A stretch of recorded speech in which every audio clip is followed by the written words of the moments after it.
Dobar dan i dobrodošli. Hajmo da i danas ljubav može. Dobrodošli, dragi moji. Hvala vam što pratite kanal Ljubav može i hvala vam što pišete i što imam povratnu informaciju od vas da vam se teme dopadaju. I evo još jedna tema koju sam sama osmislila i nadam se da će vam poslužiti. Tema današnjeg videa jeste kako da ne ostanemo na isto mesto, odnosno postoji ona jedna priča o kuvanoj žabi, možda ste to pogledali i pročitali na internetu. Ja sam nedavno pročitala i ta priča me zapravo inspirisala da vam snimim današnji video.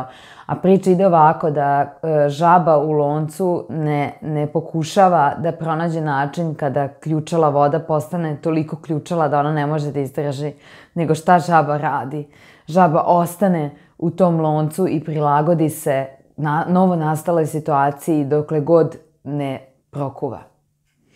Ne budimo žabe i ne budimo neko ko ostaje u neprijatnim situacijama i nelagodnim životnim okolnostima samo zato što je život to doneo. Ne budimo osobe koje ne znaju da uhvate svoj život za ruku i da kažu ja tebe vodim, a ne ti mene. Ja znam, evo, kao što danas znam da je vikend i da je subota i verujte mi, ja znam da to nije lako. I ja znam da možda će sad ovo nekom zvučati, evo, pokupi se i idi, to je tako lako. Apsolutno ne. I ja ni u jednom svom videu vama nisam rekla da vi pravite rezove koji će vam doneti apokalipsu u vašem životu. Ali pravite rezove pre nego što doživite ovo da budete skuvani i da vas više nema. I razmišljala sam dugo o toj priči, razmišljala sam šta treba da nam se dogodi pa da mi saslušamo glas svoje duše. Dokle treba da idu neprijatne situacije pa da mi kažemo dosta je. Dokle. Eto, samo to se zapitajte i znate šta mi radimo? Mi dajemo sebi, što ja kažem, bypass. To je metod bypassa, sigurna sam. Mi dajemo sebi vazduha. 3 dana, na primjer, bude loše, ili u vezi, ili na poslu, ili u porodičnim odnosima, a onda 5 dana bude mir, tišina. I šta vi onda radite? Onda kažete, pa dobro, nema veze, meni je ovde dobro, gde ja da idem, zašto bi da tražim novi posao ili u vezi, pa ni drugi nije bolji, nemam novca da odem i slično.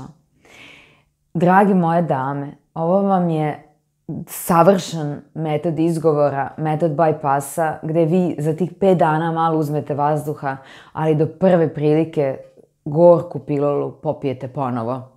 I to je ona pilula, kao što je Njegoš rekao, čaša meda, ište čašu žuči, smiješane najlakše se piju.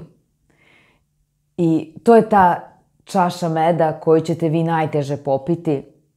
To je ta čaša meda koji je Njegoš rekao da se teško pije, da tu prosto vam zastane u grlu jer je gorka. A gorka jer to su te životne situacije koje vas guraju, to su te neprijatne situacije. A znate li zašto se one dešavaju? Zato što vaša duša ih stvara. Vaša duša vam kroz te neprijatne situacije poručuje, hej, ovde ti nije mesto. Hej, koliko još neprijatnosti treba da doživiš s ovim čovekom. Hej, koliko još neprijatnosti na ovom poslu treba da imaš da bi rekla adio. Da li treba na ovom poslu da se razboliš da bi otišla?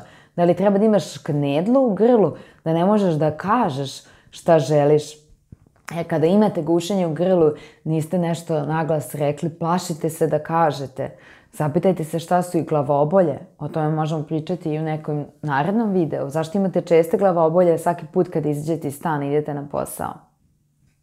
Znači, samo malo o tome razmislite i stanite i ovako, kad god imate neku neprijatnu situaciju, recite, ovo moja duša nije zaslužila, ovo ne sme više da radim zarad moje duše i zarad ljudi koji me vole. Ako vi ne volite sebe, pa imate ljude koji vas vole. I nemojte dozvoliti da dočekate, da dođete u stadijum da vas nema, pa da neko kaže, mogla je ranije nešto da menja. Zbog čega? Zbog koga se bojite? Zbog svekrve, svekra, zbog šefa na poslu. Ko su ljudi koji vas zaražavaju da budete tu? Da su to roditelji, mama, tata? Ko su ljudi koji vam sada u ovom momentu kažu ej, pa nemoj to zbog ovoga, nemoj da daš otkaz jer nećeš sutra imati para, pa ko kaže?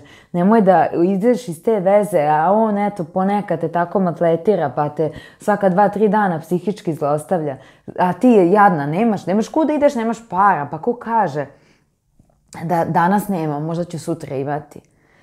Imam decu, kako da ga napustim, imam decu, pa to dete bi srećnije bilo da zna da je majka otišla od oca i to dete bi sutra isto reklo, vau, pa neću ni ja nikada da doživim ovo što i moja mama, da doživim ovako nešto, ja ću da uradim kao moja mama, znači vi ćete biti primjer to vaše deci, ali ako vi ostanete i kuvate i spremate zarad te dece, prvo deca vas neće vidjeti jer ceo dan kuvate i spremate, drugo, pretvorit ćete se u domaćicu, očajnu domaćicu i treće, gde ste tu vi, gde su vaše želje, gde su moji talenti?